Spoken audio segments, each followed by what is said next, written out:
Assalamualaikum warahmatullahi wabarakatuh. Saya Nurul Rahmayani, NIM 131 2020 0017, kelas B1 dari Prodi Sistem Informasi.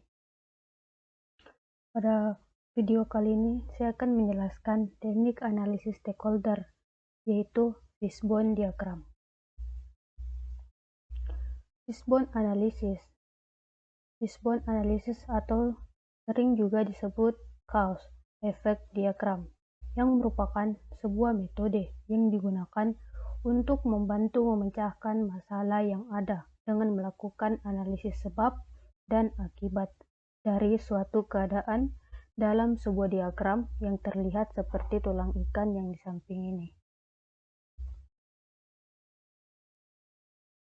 Langkah-langkah melakukan fishbone.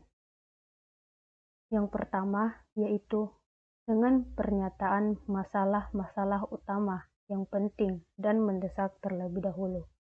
Yang kedua yaitu menuliskan masalah tersebut pada bagian kepala ikan yang merupakan penyebab utama masalah tersebut bisa terjadi. Yang ketiga yaitu tulis pada sisi sebelah kanan dari kertas kepala ikan. Kemudian gambarkan tulang belakang dari kiri ke kanan dan ditempatkan pernyataan masalah itu dalam kotak. Yang keempat yaitu tuliskan faktor-faktor penyebab utama, sebab-sebab yang mempengaruhi masalah kualitas sebagai tulang besar juga ditempatkan dalam kotak. Manfaat Fishbone Diagram. Menurut Purba tahun 2008, manfaat Fishbone Diagram ini dapat menolong kita untuk menemukan akar penyebab masalah secara user-friendly, tools user-friendly, disukai orang-orang di industri manufaktur di mana proses di sana terkenal memiliki banyak ragam variabel yang berpotensi menyebabkan munculnya permasalahan. Adapun langkah-langkah pembuatan Fishbone Diagram, yang pertama yaitu menyepakati pernyataan masalah. Adapun langkah-langkahnya, yang pertama, sepakati sebuah pernyataan masalah atau problem statement. Pernyataan masalah ini diinterpretasikan sebagai efek atau secara visual dalam fishbone seperti kepala ikan. Yang kedua yaitu tuliskan masalah tersebut di tengah whiteboard. Sebelah paling kanan, misal bahaya potensial pembersihan kabut oli. Yang ketiga yaitu gambarkan sebuah kotak yang memiliki pernyataan masalah tersebut pada horizontal panjang menuju ke arah kotak seperti ini. Lihat seperti pada gambar satu ini. Langkah kedua yaitu mengidentifikasi kategori-kategori. Adapun langkah-langkahnya, yang pertama yaitu dari segi horizontal utama, buat garis diagonal menjadi cabang seperti mewakili sebab utama dari masalah yang ditulis. Sebab ini diinterpretasikan sebagai cause secara visual dalam fishbone seperti tulang ikan. Kategori sebab utama mengorganisasikan sebab sedemikian rupa sehingga masuk akal sebagai situasi kategori-kategori ini di antara lain seperti kategorinya yaitu kategori 6M yang biasa digunakan dalam industri manufaktur.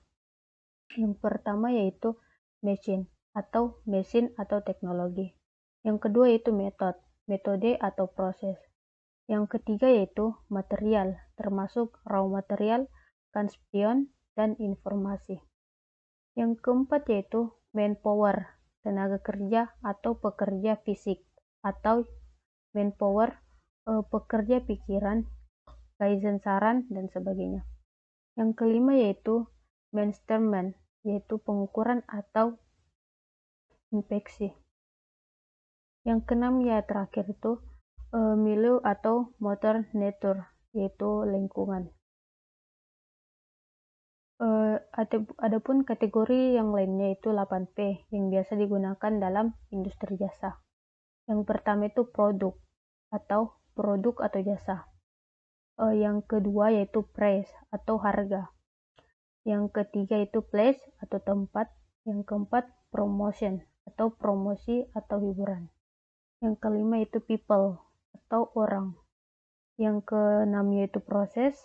Yang ketujuh itu physical evidence atau bukti fisik. Yang ke-8 yaitu productivity atau quality, yaitu produktivitas atau kualitas. Kategori 5S yang biasa digunakan dalam industri jasa.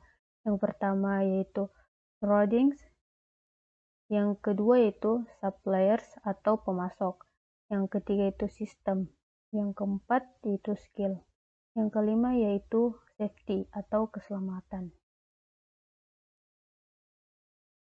Kategori yang di atas itu sebagai saran, jika bisa menggunakan kategori lain, dapat mengatur gagasan-gagasan jumlah kategori, biasanya sekitar 4 sampai dengan 6 kategori pada contoh.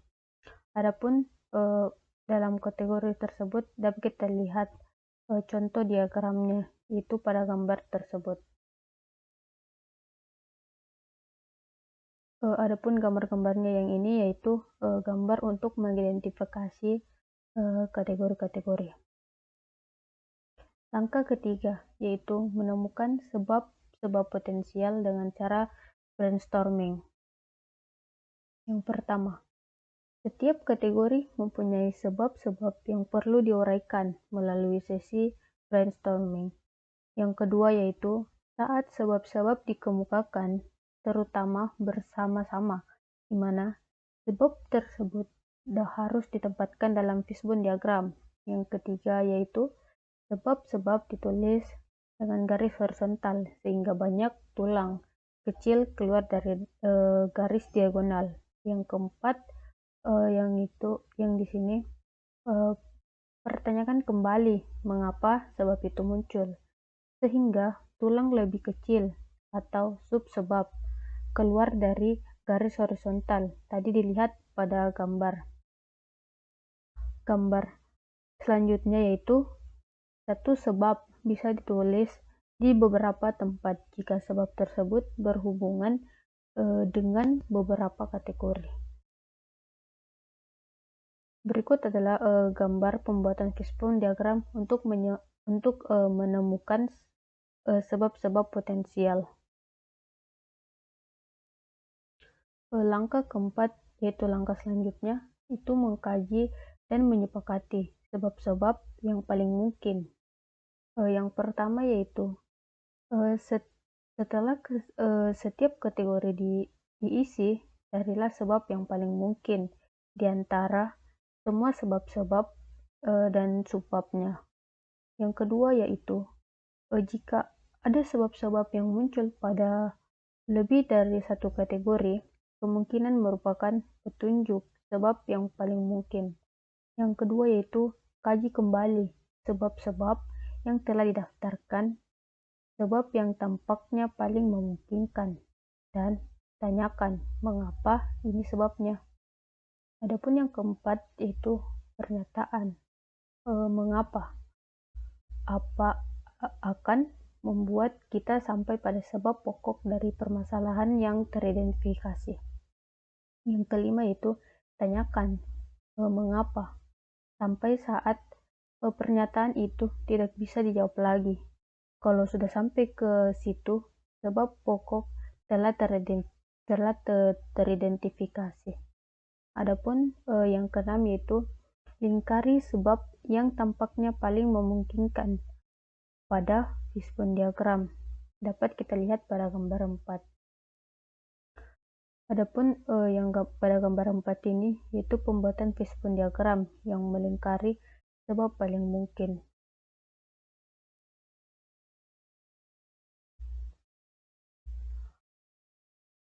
Adapun kelebihan dan kekurangan fishbone diagram, yaitu kelebihan fishbone diagram yaitu dapat menjabarkan setiap masalah yang terjadi dan setiap orang yang terlibat di dalamnya, dapat menyumbangkan saran yang mungkin menjadi penyebab-penyebab masalah tersebut. Adapun kekurangan fishbone diagram yaitu opini based on tool dan didesain membatasi kemampuan atau tim pengguna secara visual dalam menjabarkan masalah yang menggunakan metode level Y, yang dalam kecuali bila kertas yang digunakan benar-benar besar untuk menyesuaikan dengan kebutuhan tersebut. Baik, itulah tadi pemaparan materi dari fishbone diagram. Kurang dan lebihnya mohon dimaafkan. Wabillahi taufiq wal hidayah. Wassalamualaikum warahmatullahi wabarakatuh.